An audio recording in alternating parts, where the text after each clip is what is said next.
Let's unbox OnePlus को Nord C3 5G। अनि यो चाहिँ मेरो पुरानो फोन हो, रियलमीको 10 Pro Plus। अनि यो चाहिँ मैले झारेर स्क्रिन फुटाएँ हैन। अनि यो चाहिँ कर्भड स्क्रिन भएकोले ओरिजिनल फेर्न चाहिँ 16,000 लाग्छ भनेको थियो, त्यही भएर चेन्ज गरेको थिइनँ। अनि मेरो हस्बेन्डले चाहिँ मलाई बर्थडेमा OnePlus को फोन गिफ्ट गर्नुभयो। अनि यो फोन चाहिँ यसको प्राइस रेन्जमा बेस्ट बजेट फोन भएकोले हामीले यही चुज गर्यौँ हैन। अनि कलर्सको कुरा गर्दा चाहिँ दुईटा कलरमा अप्सन्समा अभाइलेबल थियो। यो चाहिँ भयो ग्रे सिमर अनि ब्लू कलरमा थियो, अनि मैले चाहिँ यो ग्रेवाला नै लिएँ। अनि त्यसपछि बक्सभित्र चाहिँ यसमा तपाईँहरूले पाउनुहुन्छ यसको ब्याक कभर अनि म्यानुअलहरू भइहाल्यो। त्यसपछि एउटा सिम इजेक्टर आउँछ अनि 80 वाटको fast charger along with OnePlus को सिग्नेचर रेड केबल।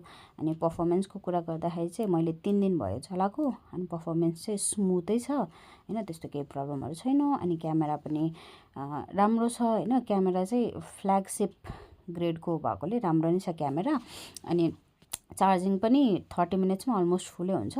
त्यसपछि यो फोन चाहिँ हामीले हुकुट स्टोरबाट लिएकोले हामीले यो प्रोमेट लिमाको एउटा इयरबड चाहिँ हामीलाई फ्री आएको थियो।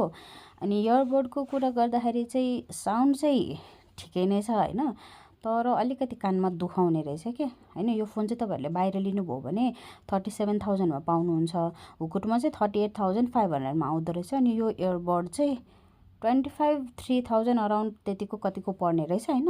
अनि यो चाहिँ फ्री आएको थियो। अनि यसमा चाहिँ सिलिकन केस एउटा आउँछ, अनि त्यो इयरबड चाहिँ नहराओस् भनेर स्ट्र्याप जस्तो आउँदो रहेछ, जुन चाहिँ कन्भिनियन्टै लाग्यो मलाई लाग्न चाहिँ। तर इयरबड चाहिँ लामो टाइमसम्म कानमा राखेर सुन्न चाहिँ नसकिने रहेछ, कान दुखाउने रहेछ। अरू इयरबड जस्तो त्यस्तो कम्फर्टेबल छैन।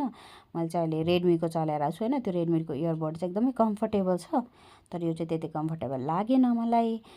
अनि त्यही पनि अब ठिकै छ हैन, लिइहाल्यो। अब तपाईँहरूलाई चाहिँ इयरबड लिनु मन छ भने हुकुट स्टोरबाट नै लिनुभयो हुन्छ फोन। अब होइन मलाई चाहिँदैन इयरबड अब भन्नुभयो भने चाहिँ बाहिरबाट तपाईँहरूले 37,000मा फोन पाउनुहुन्छ। ल यति नै हो, बाई बाई।